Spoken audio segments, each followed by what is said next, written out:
Hello and welcome to the highlights of the second set of the semi-finals of the $1,000,000 Magnus Carlsen chess tour.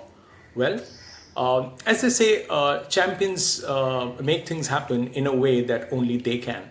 And yesterday, Magnus showed the kind of stuff that he's made of. Well, it sounds like a cliche, but when you see the man finding a plan, executing his plan, and finally winning the game. Well, these three steps are what normally are taught to like youngsters and people who want to make it big, but to actually make it happen against top quality opposition is not always easy, and especially after Magnus Carlsen had to win yesterday after having lost the first set. It showed that how well prepared he was, and he took Ding Liren to a kind of territory where Ding Liren wasn't comfortable.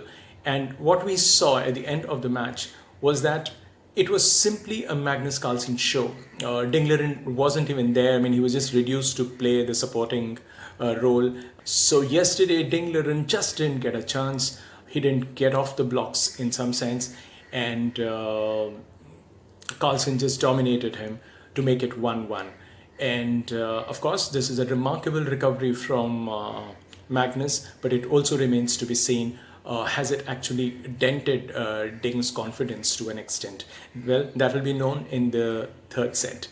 Hikaru Nakamura, the favorite in that tie, doubled his lead by winning the second set 3-1, and now leads 2-0 in the best of 5-set match. Now he just needs to win one of the next 3 sets to be in the final. So we'll talk about these matches in detail now. Well, Carlsen started off in a way that he just wanted to consolidate from the start. He had white pieces in game 1, and Ding Liren seemed to be just that one move behind as the game transformed from the opening to the middle game. And at one point the position did seem to be coming to complete equality, and that is when things began to happen.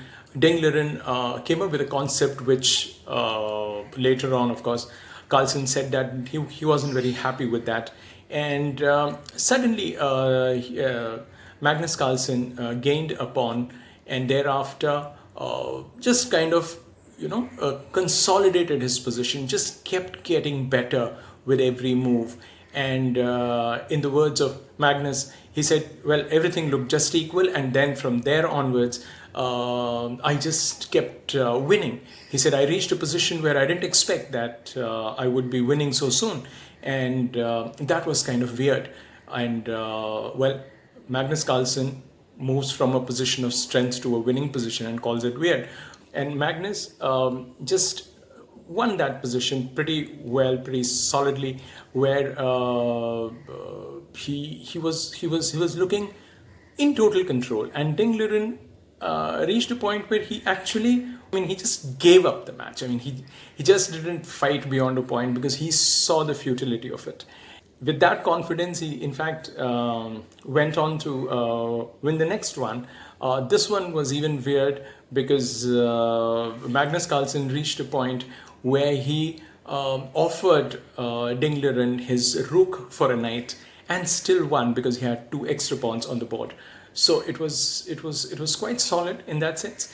And like the first one where he had 2 extra pawns before he sealed it, in the second he had the luxury of giving his rival a rook for a knight and still win almost immediately.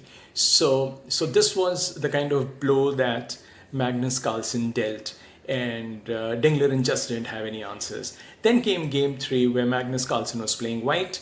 Ding Liren just had to win from black. He did try, chose a very dynamic opening line, but Magnus Carlsen just exchanged the queens early on and didn't really give Ding any chance. If at all there was someone in that game who could have pushed for a win, that was Magnus. He didn't try too hard, got the half point that he needed, and just closed the match.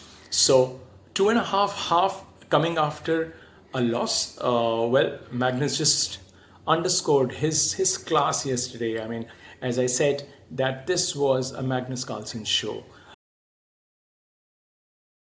Unlike the first semi-finals, the second one can be divided into two parts. If you look at game 1 and 2, well, both ended as draws, but in the first, it was Daniel who had to defend, and he made a fantastic job of it because he found the resources when he was under tremendous pressure. But in the second, it was Nakamura who was at the receiving end, had a lot of trouble, but then eventually managed to draw.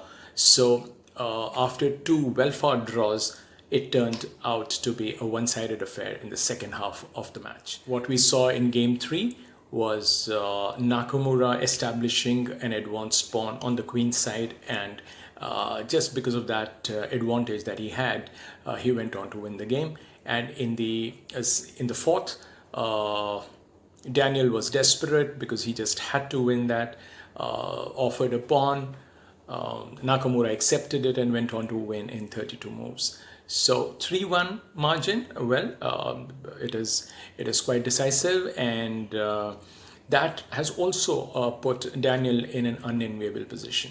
In the remaining 3 sets, he has to win each one of them in order to make it to the final. It will be tough because Nakamura is on a high right now, and the kind of positions that he's getting over the board, Nakamura looks very comfortable. I mean, except that first game of the first set, Nakamura has looked good in practically every game.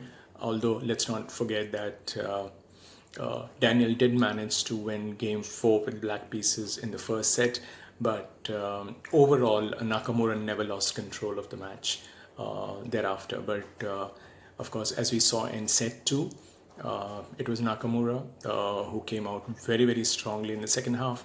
So Daniel will have a tough time when we return for the third set. Well, as things stand, Magnus Carlsen goes into set 3 with the added confidence of having handed out a very crushing sort of a blow in the second set to Ding Liren, and he'll try and consolidate this. And knowing Magnus Carlsen's resolve, obviously that defeat in the first set has really hit him hard, and he looks more alert, and he looks very, very determined. And as he said, he wasn't really happy with the way he played the first game, and also the seventh game of the first set.